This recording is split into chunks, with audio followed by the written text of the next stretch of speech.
Невероятен манастир само на 30 км от София – Искретски манастир. Сгушен сред вековни букови гори стои Искретския манастир Успение Богородично. Някогашен център на духовност и книжовност, манастирът е видял много от османски набези до разрушително земетресение от 1913 година. Днес възстановен и обновен, той отново привлича поклонници и посетители. Особено ценна е чудотворната икона Света Богородица, която привлича вярващи от всички краища на България. Според преданията, тя е известна с лечебната си сила и способността да дарява утеха.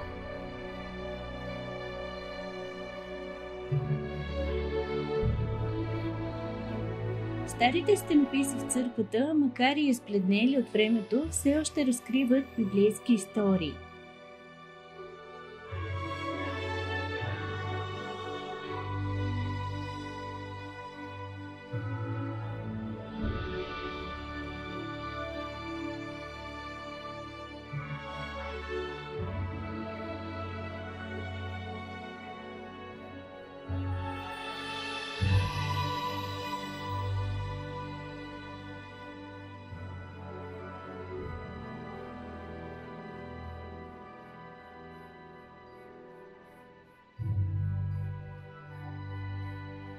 Тук са съхранени мощите на големи светци-мъченици, на свети Лука и свети Ана, както и дървен кръст с вградени частици от животворящия кръст Христов.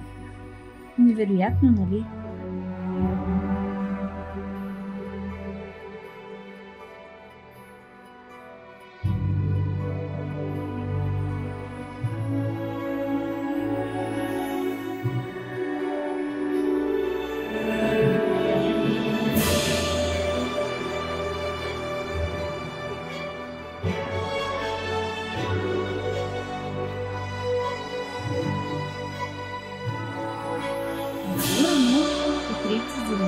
Се носи извън камбани, а въздуха е изпълнен с аромат на тъмян и полски цветя.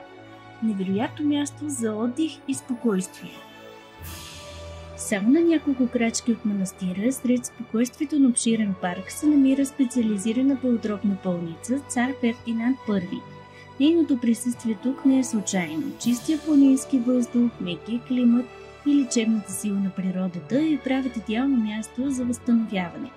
Пациенти от цялата страна идват тук, за да търсят облегчение и изцеление, особено за белодробни заболявания. Мили хора, посетете това прекрасно, разкошно място. Ще ви хареса само на 30 км от София. Благодаря, че изгледахте това видео и ще ви бъда много благодарна да харесате, да споделите с приятели и разбира се да се абонирате за този канал.